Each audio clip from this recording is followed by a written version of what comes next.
On a Friday night at the five-star restaurant La Lumière, formidable CEO Ariana Vale took her 9-year-old son, Evan, to dinner. It was meant to be a stress relief outing, but the boy was silent and trembling. Ariana sighed, frustrated by his anxiety. Evan knocked over a glass, turning every head. As whispers of criticism spread, Ariana flushed with shame. A nearby single father stood up and approached. He did the unbelievable. He knelt down, shielding the boy from the judgmental eyes. The high society crowd watched in stunned silence, utterly speechless, deeply moved, the luxurious silence now ringing loud. Daniel Ross, 36, worked two grueling jobs, night waiter and daytime freelance programmer. Everything was meticulously arranged for his 6-year-old daughter, Mia. Tonight they were at La Lumière. It was Mia's birthday, and Daniel was fulfilling a promise. He had saved for 6 months, just enough to afford this single reservation. He wanted Mia to feel the magic of one important night, just once. As they were seated, many high-profile diners glanced their way. Daniel wore his best, slightly worn blue button-down, and Mia's dress was hand-me-down. He ignored the stares, his face holding a warm, undeniable joy. He leaned in, whispering, "This is my daughter's special day," he said, "where the food is fancy and the dreams are even fancier."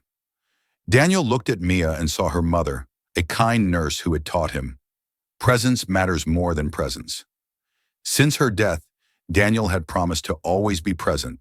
He had once been a coding prodigy obsessed with work, but now he was a father who chose precious moments over any contract. At the same time, Ariana Vale swept in. She glided with cold elegance. Evan walked behind her, his small body stiff, his hands clamped over his ears against the clatter of the restaurant. Ariana heard the whispers. "That Vale boy is strange." She felt the familiar mixture of anger and shame. Dinner proceeded in tense silence. Evan picked at his food nervously, constantly flinching. Ariana sat ramrod straight, her gaze a laser beam across the other tables, a tactic she used in boardrooms to ward off weakness. She was tired of constantly protecting her unassailable image. She wondered, if I'm not the CEO, who am I? A failed mother? It was this fear that kept her bound. Then the accident. Evan accidentally knocked over the crystal water glass. Glass shattered on the marble floor. Every head turned toward their table. Ariana Vale clenched her napkin. Her face was hot with humiliation. A rival CEO scoffed. "She can't even teach her strange child basic social graces." Evan whimpered, curling up on the verge of a total meltdown. Ariana stood motionless. She feared judgment more than her son's pain. She was a CEO, not a mother. She was utterly paralyzed. She couldn't hug him. It was then that Daniel Ross stood up. He crossed the short distance with quiet, agile determination. He ignored the priceless Persian rug and the shards of glass. He immediately dropped to one knee, the expensive wine menu forgotten. Daniel placed his body directly between Evan and the staring crowd. He focused entirely on the boy. "It's okay, buddy," Daniel said, his voice slow, warm, and steady. "It was just an accident. We'll clean it up.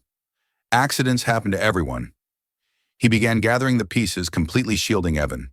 Evan looked at Daniel as if he were a mythological creature. Ariana Vale watched, completely stunned. The billionaire was paralyzed. A complete stranger, a man in a worn button-down shirt, was protecting her son better than she could. A young server murmured the truth. That man might be poor, but the love and protection in his eyes for that child are worth 1,000 times the money in this room. The sight of Daniel kneeling was a life-altering moment for Ariana. She realized a chilling truth. She was failing the most important person in her life. Evan leaned into Daniel. Mia, the 6-year-old, rushed over.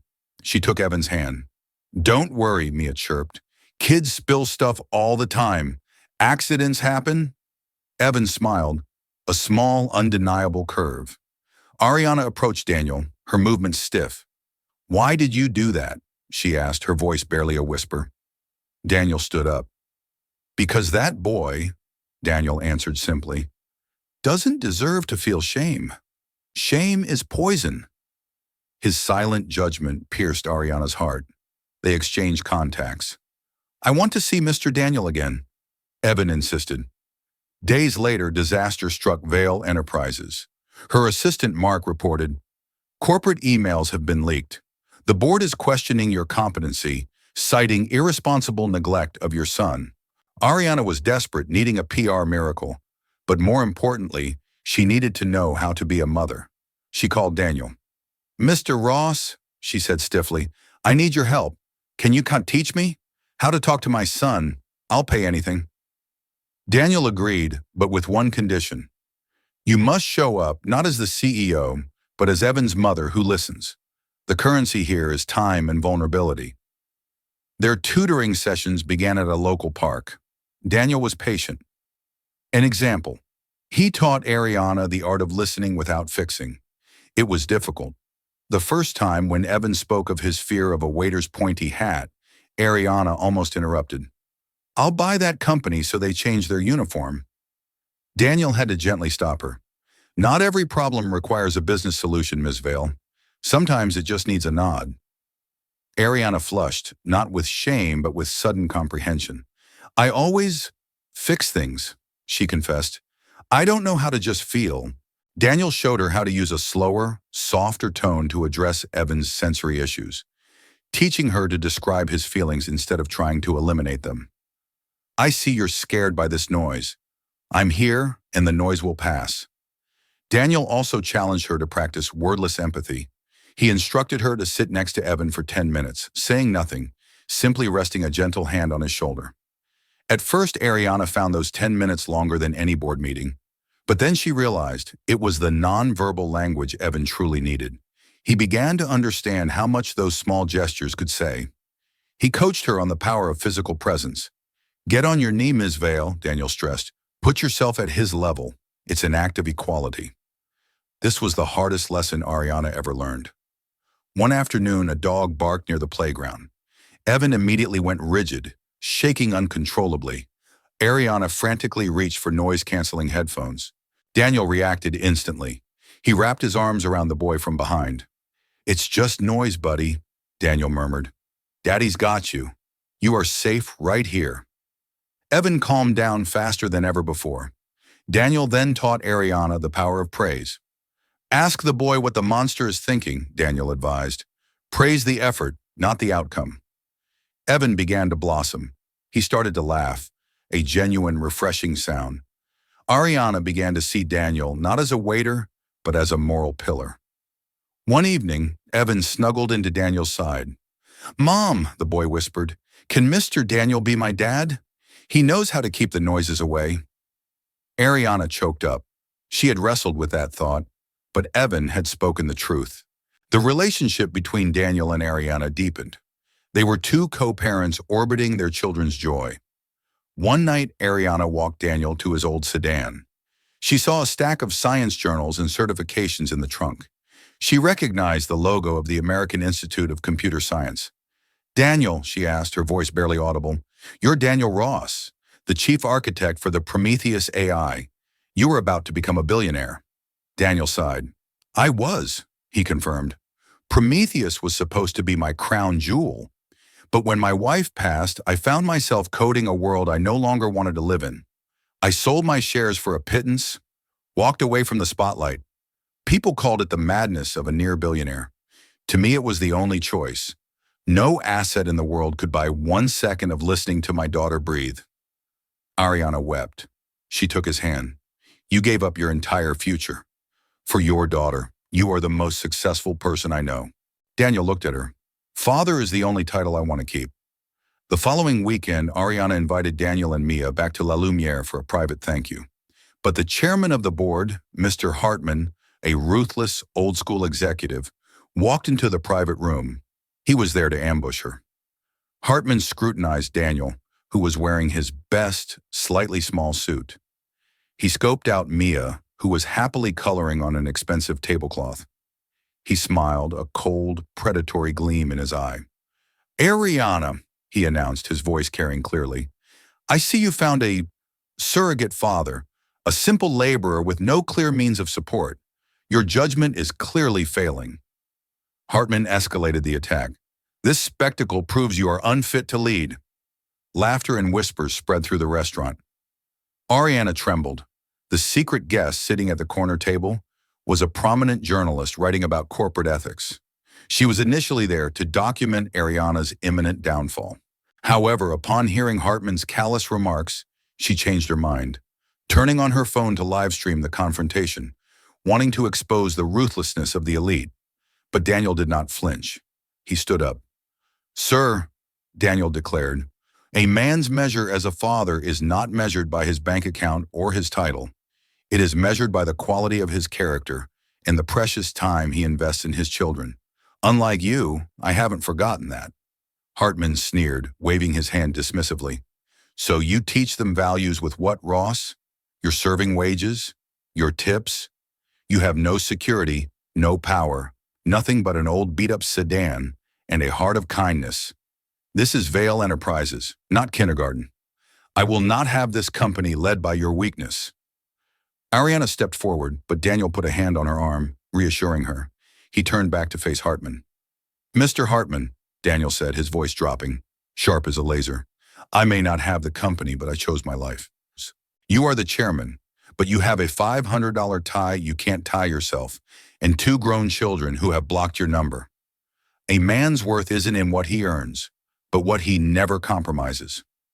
I could have been you, but I chose to be my daughter's father. My choice is my greatest strength."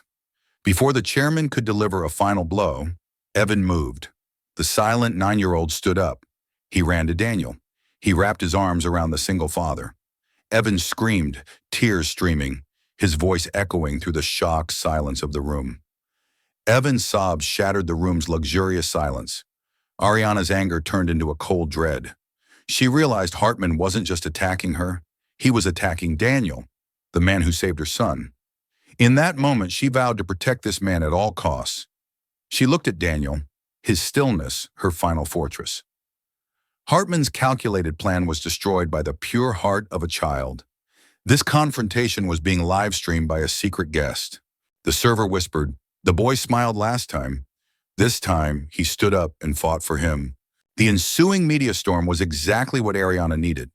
The leaked footage showing the chairman's heartless attack contrasted with Evan's tearful defense of Daniel instantly turned the tide. The public backlash against Hartman was severe. Hartman was forced to apologize and removed from the board. Ariana solidified control of Vale Enterprises, but the true transformation was personal. She reset her corner office. On her mahogany desk, there were no longer just financial reports. A clumsy crayon drawing of Evan and Mia sat right next to the computer monitor. She scheduled meetings only between 9 a.m. and 4 p.m. instead of her old 14-hour days. These changes were strategic, but they were also a clear affirmation of her new priorities. A week later, she had to cancel a flight to Tokyo, which cost her a $50 million contract just to attend Evan's brief reading hour at school. Her legal counsel was furious. "This is unacceptable," he roared. Ariana just smiled. "I chose an honest hug. You can't put a price tag on that." Ariana formally offered Daniel a role, emotional advisor and director of programs for the Vale Children's Fund. "Mr. Daniel, I am not offering you a position just to save my corporate image," Ariana said, her voice genuine, devoid of its old stiffness. "This is a job where the value is not profit, but empathy. I will pay you the salary an AI executive deserves because your intelligence and your ethics are the most valuable assets Vale Enterprises has ever acquired. It is the ultimate protection I want to build for my son." It was a high-paying, flexible position that came with full corporate benefits. Daniel accepted, able to use his full intellectual capacity while remaining present in Mia's life. He saw it as a chance to turn lessons of kindness into something monumental. Daniel's new position quickly transformed the company culture. He implemented Magic Hour. Every employee with children was required to leave at 4 p.m. on Friday without question. He held workshops on active listening for senior managers, who were initially resentful, but later they reported increased productivity. In one executive meeting, Daniel blocked a proposal to cut the budget for the company's in-house childcare program. He stated, "The support we give our employees is the true measure of our brand." Ariana looked at him, not as a lover, but as the most admirable business partner she had ever known. For the first time, Vale Enterprises married kindness with profitability. Over the next few months, a real family began to form, built on mutual healing, respect, and kindness. Daniel taught Evan self-confidence by validating his fears. He taught Ariana how to use a hug as a first response. He was the warmth and the anchor. Ariana began making small, life-altering choices. She canceled meetings to attend a school play. She learned to sit with Evan in silence, allowing him just to exist. One afternoon, Evan was nestled neatly in Daniel's lap. "Mr. Daniel," the boy asked, "can you stay forever?" Daniel squeezed his arms tight. "I would love that, buddy, but that's a question you have to ask your mother." Ariana, standing behind them, heard the exchange. She was speechless. She needed him. That night, standing on her balcony overlooking the city, she spoke the words she had held back. She had changed out of her evening gown into a simple, more approachable cashmere sweater. She looked him straight in the eye, her voice clear and without hesitation. "Daniel," she said, her voice trembling with the weight of the confession, "you did what money couldn't. You helped my son start living again. And you taught me how to be a mother. I don't just value you. I need you." Daniel stared at the skyline, processing the weight of her admission. Ariana Vale, the woman who commanded global markets, was admitting vulnerability, admitting need, a concept she had once viewed as a lethal weakness. She wasn't offering a contract. She was offering her life. "Ariana," he finally said, turning to face her, "when I walked away from Prometheus, I chose peace over power. My choice was permanent. For me to consider returning to a life that involves anything remotely close to the world you left behind, I need to know this isn't a temporary shelter for Evan. Is this your choice too? A life where the boardroom is less important than a quiet 10 minutes in the park?" Ariana stepped closer, her hand reaching out to touch his cheek, a gesture she wouldn't have dared 6 months ago. "It is my choice, Daniel. I am tired of the coldness. I saw the way you shielded Evan, not with money, but with your body, your presence. That day, you didn't just save my son. You saved me from becoming a monolith of ambition.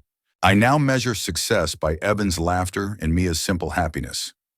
I measure it by the integrity you brought back into my office." Her eyes were bright with unshed tears. "I don't want you to stay for the sake of the children. I want you to stay because I finally found a person whose soul I admire more than my own company." This was the final seal. Daniel saw the true, unmasked woman, stripped of her CEO armor. He smiled, a slow, gentle warmth spreading across his face.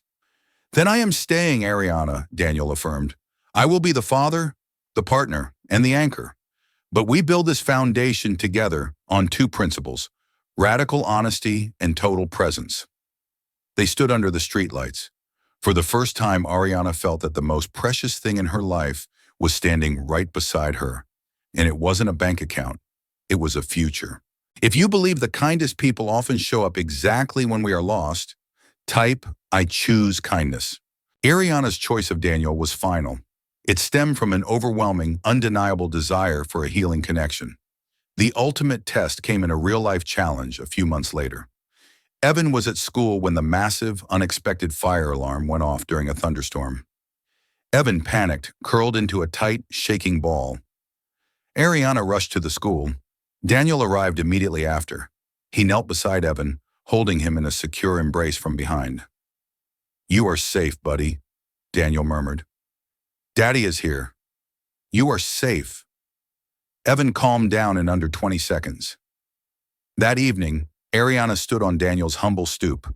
Her hand was trembling with courage. "Daniel," she said, looking straight into his eyes, "I want you in my life. I want you as my partner. I want you to be the man of our family. I love you, Daniel Ross." Daniel didn't answer right away. He looked not at the billionaire, but at the woman who had learned to kneel, who had traded a $50 million contract for a school reading hour. He saw the strength required to dismantle her old identity. This wasn't a fairy tale where the rich woman saved the poor man. This was a partnership where 2 broken people chose to heal each other. "Ariana, I choose you too," Daniel said, his voice deep and sincere. "I love your honesty. I love the mother you have fought to become. And I love the way your son runs to me now without hesitation. I don't need your empire. I only need your truth. He reached out and took her hand. The decision is made. No more fear.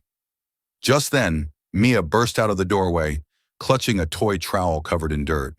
Hi, Ms. Ariana. Are you staying for dinner? Daddy's making spaghetti. We're having the fancy sauce.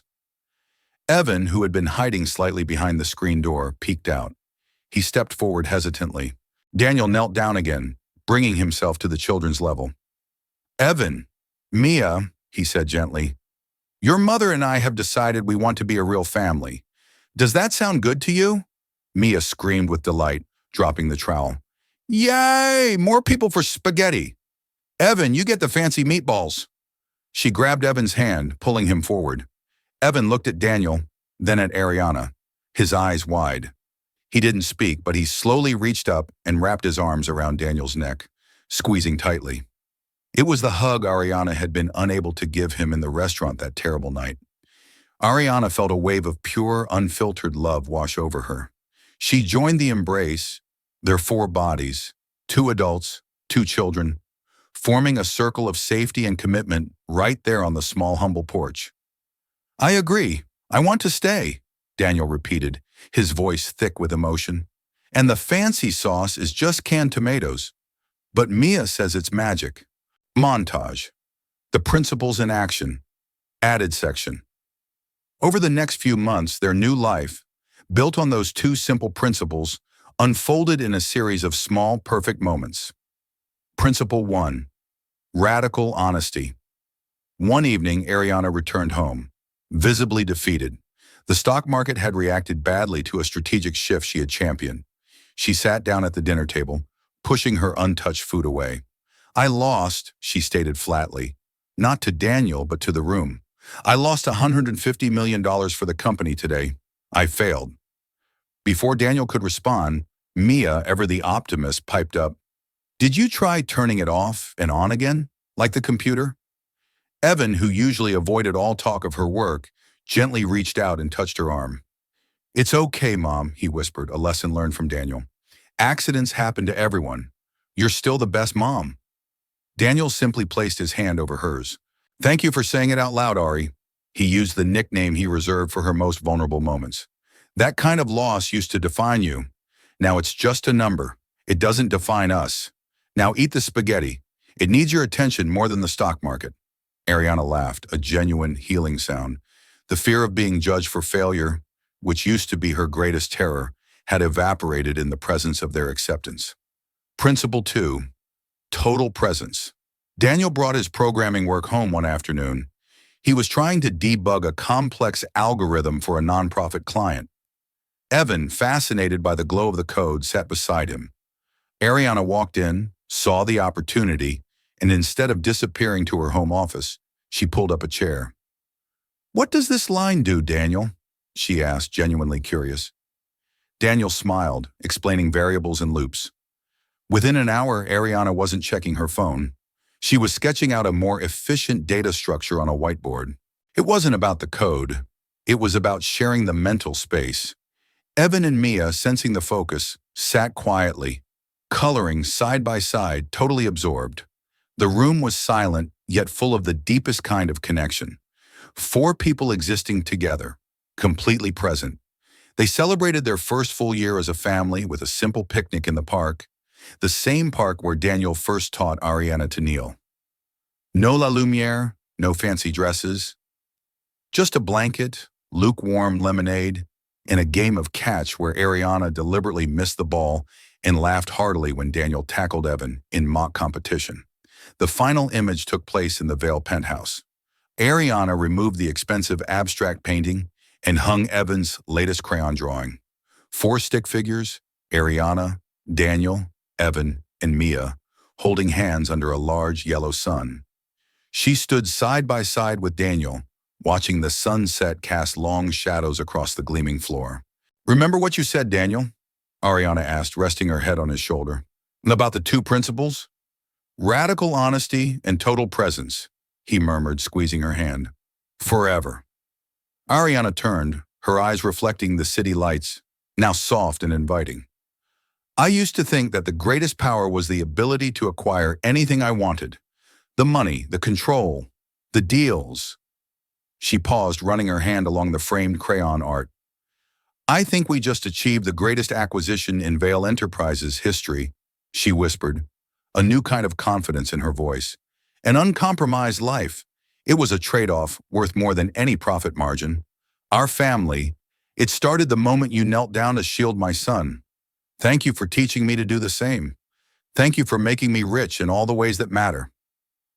Daniel turned, gently tilting her chin up to meet his eyes, the city lights reflecting in their shared happiness. He simply squeezed her hand, a silent promise. Now, he said, let's go find some truly fancy meatballs. If you believe stories like this deserve to be told, leave a comment and subscribe. We tell the stories that shouldn't be forgotten.